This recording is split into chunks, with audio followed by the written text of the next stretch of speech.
copyright-ის მეათე ნომერი გამოვიდა, რომელიც საავტორო უფლებათა ასოციაციის მიერ არის გამოცემული. ახალ ნომერში ახალი რუბრიკაც შეხვდება მის ერთგულ მკითხველს, თუმცა მანამდე ვისაუბრებთ სხვა რუბრიკებზე, რომლის უცვლელი ავტორი არის ბატონი ლაშა ბაქრაძე. მოგესალმებით. უცვლელი ავტორი არა ვარ. არა, სხვადასხვა ავტორები არიან ხოლმე. მე ვიცი, რომ თქვენ დიდი ხანია თანამშრომლობთ ამ ჟურნალთან. და რა თქვენი რუბრიკა არის სუბიექტური აზრი, რას მოიცავს ეს?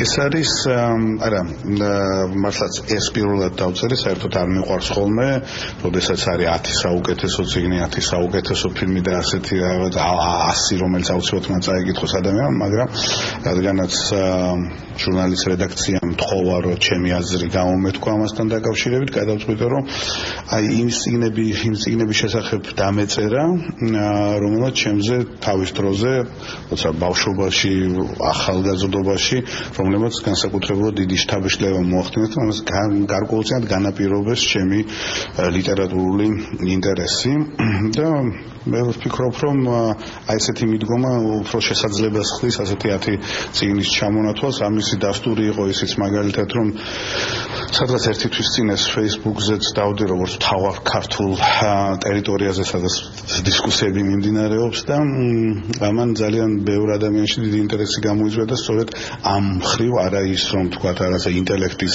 გამოჩენა მოხდეს, თუ რა უძვირფას წიგნები აქვს ადამიანს წაკითხული, არამედ თქვა იმ წიგნებზე იყო საუბარი, რომელიც მართლაც აყალიბებს ადამიანს, იმ წიგნებზე იყო საუბარი, რომელიც მათ თავის დროზე გარკვეულწილად შთაბეჭდილება მოახდინა და ეს 10 წიგნი ამ ნომერში არის სწორედ ის 10 წიგნი, რომელიც მაგალითად ჩემთვის იყო ძალიან მნიშვნელოვანი. ის ხომ არ დაგვისახელებით მათი წიგნი.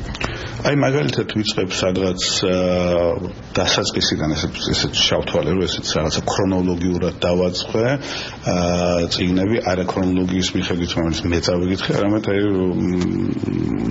სიძველის და მიხედვით ამა თუ იმ ლიტერატურული ნაწარმოებისა და პირველი არის მაგალითად გილგამეში, რომელსაც მართლაც ახალგაზრდობაში წავიკითხე, შესანიშნავი თარგმანია სურა კიკნაძის და საოცარი შთაბეჭდილება მოახდინა. ეს არის ფაქტობრივად პირველი დიდი ლიტერატურული ნაწარმოები კაცობრიობის.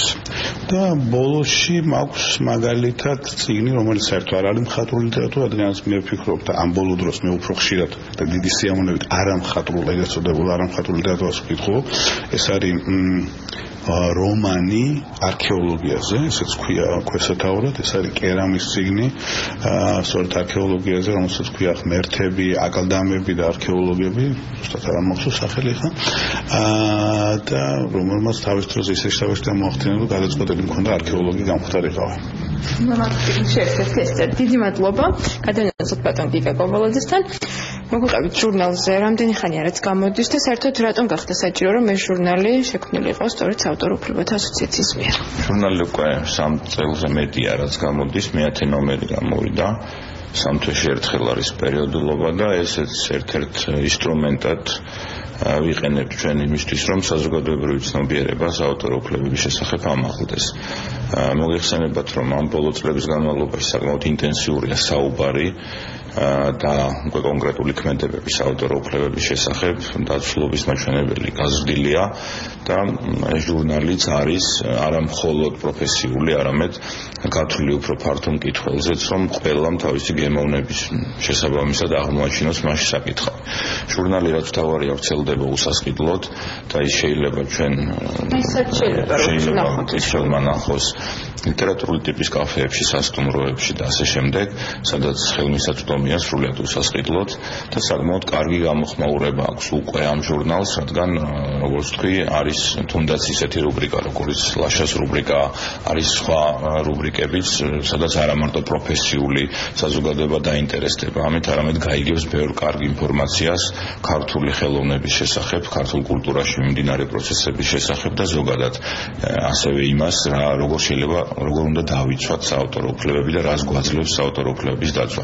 საბოლოო ჯომში რა შედეგს გვაძლევს, რა დადებითი მხარეები აქვს ამას და ასევე რა უარყოფითი მხარეები შეიძლება გქონდეს. მეათე ნომერზე გითხავთ, კონკრეტულად რა მოხდა ამ ნომერში და რას ეკითხავს მკითხველი? რამდენიმე არის დაახლოებით 13 რუბრიკა, ერთი ახალი რუბრიკაც გახლავთ, ეს არის დიზაინ თბილისის რუბრიკა, სადაც ჩვენს ქალაქში არსებულ ახალ არქიტექტურულ ნაგებობებზე და არქიტექტურულ სივრცეებზეა საუბარი.